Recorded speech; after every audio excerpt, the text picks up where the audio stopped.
This is the Canon RF 16mm f2.8. I've been wanting this lens ever since it came out, but every store I know, including Amazon, have been sold out for months now, and just last week I happened to pick this one up at Vistech here in Toronto. This video is way too close to my face, so let's throw this guy on. For years now, I've wanted a lens that's wider than my 35mm, but if you know anything about wide angle lenses, you know that they are expensive, just like everything else in photography. So when I saw this lens get released, I knew that I had to buy it. So let's talk about some of the reasons why I bought this lens, but instead of keeping on the tripod, how about I show you how this lens performs while I vlog and talk about it. Now that's better. Like I was saying, I film all my videos with the Canon EOS R using the Sigma 35mm f1.4, and it's actually not as wide as I want my videos to be. If you go ahead and look at my old YouTube videos, you can see that my head just takes up almost the entire screen, and you might be thinking, why don't I just move my camera back? And that's because my room and my studio is so small that I just don't have the space for that. This also ties into another issue, and that was only being able to film in 1080p. Canon EOS R has a super annoying 1.7 times crop when filming in 4K, so if you're shooting with something like the 35mm, it's no longer a 35mm, it's more like a 60mm. But shooting with the 16mm will solve this, not by avoiding the crop, but giving me the ability to shoot in 4K with a much lesser crop. When switched into 4K, that 1.7 times crop on a 16mm lens is roughly about a 27mm focal length, which is still wider than using my 35mm at 1080p. As for photo, the 35mm will always be my favorite portrait lens, but lately I've wanted to switch it up a little. So the 16mm will give me this wider look to some of my creative portraits. The last reason is price and functionality. Yes, I wanted a wide angle lens for the reasons I talked about, but I wasn't ready to spend $2,000 on a wide angle lens that I'll only use for these kinds of videos. So I did some research and I found out that I wouldn't really be missing anything if I went with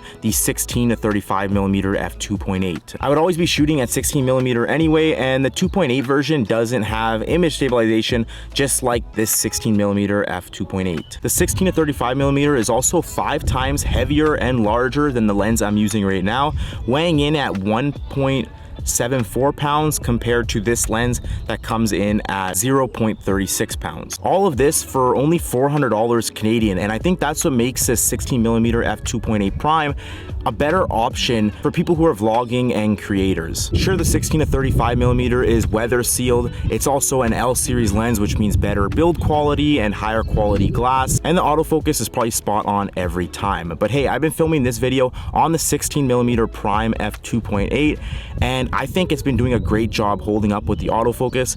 You tell me. So I've had this lens for about a week now, and guys, I think this might be a new favorite. In that time, I actually brought it to one of my photo shoots and ended up doing almost the entire session with this lens, but I know y'all don't want to wait till the end of the video to see the photos and the results, so I'm going to throw them up on the screen right now, and then after I'm going to talk about some of the things I like about this lens and some of the things I dislike about this lens, because yes, this lens does have some issues.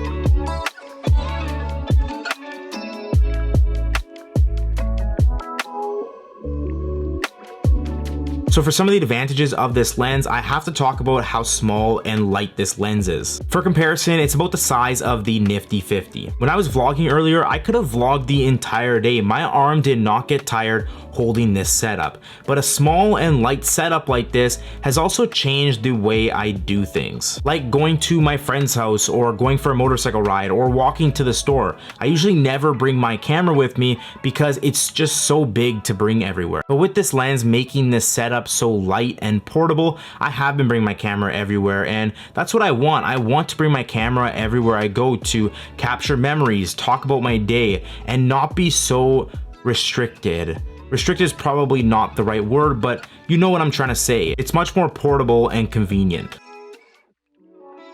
Next is versatility. You can use this lens for so many different types of photography and video. You can use it for portrait photography, architecture, shooting street photography, real estate, events, travel, landscapes, film some vlogs, and so much more. But this lens is also versatile when it comes to actually shooting. That shoot I just showed you, we shot some of the photos in this super tight and super small stairwell, and it was impossible to use any other lens but this 16mm. We just couldn't create enough enough space between my models and I to use something else. So if I was the type of person that only shot with a 50mm or 85mm, then I would have had to come up with something to say to my client why I can't shoot there. So as for versatility, this lens is great.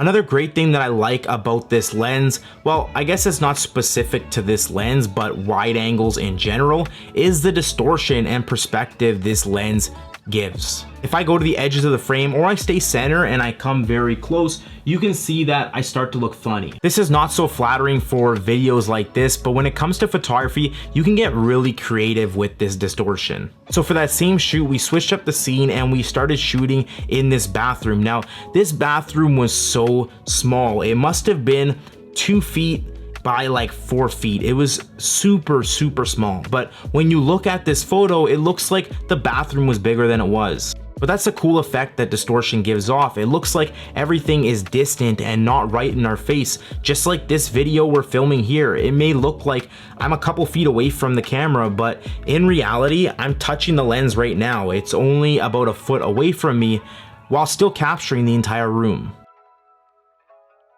Lastly, this lens is sharp and fast to focus. It's not as sharp as my Sigma 35mm 1.4, but it's also half the price of that lens. The lens does a great job in focusing, it's extremely fast, and I haven't found it to hunt for focus that much unless you're in a poorly lit environment. With that being said, there are some issues with this lens that may or may not be an issue to you, but it's some things that I found that my other lenses don't have. This lens, the 16mm f2.8, has a significant amount of chromatic aberration, vignetting, and distortion, but only in certain situations. While testing this lens, I went on a hike with my friend, took some photos, and brought them back to my computer and imported them into Lightroom. Not all the photos, but some of the photos had a lot of chromatic aberration, more than I see with my other lenses. So if we take a look at this photo, it's noticeable around the leaves, but personally, I've never seen chromatic aberration as a problem because Lightroom always does an excellent job removing it. Just by ticking the box remove chromatic aberration, it's gone. And it's the same thing as enabling lens corrections. It does a great job at fixing the distortion and vignetting. The next issue is its focus breathing. This is super common in cheaper lenses. It happens with the Nifty 50, and for those of you who don't know what focus breathing is, it's when your lens changes focal lengths when focusing on something else or changes focusing distance. So right now my face is in focus, but if I grab something like this SD card case and put it in front of my face, you'll see that the camera changes to focus on this SD card case. As it focused on the SD card case, you'll see that the background actually got blurry. But if I change the focus to the background here, you'll see that the lens actually zooms out to focus on the background. And if I click back on the SD card case, you'll see that the lens zooms in to focus on the SD card case. And if I keep changing the focus point, you'll see that the lens just keeps zooming in and out.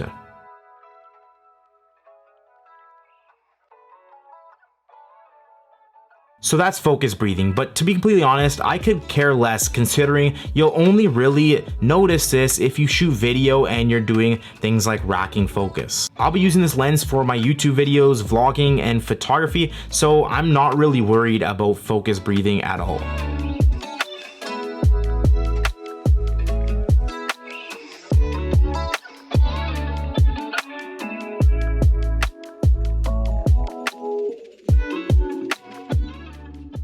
The third disadvantage is that this lens is not weather sealed, and I'm not surprised considering the price of this lens, but because of that, I would be worried taking it out in the rain or when it's snowing.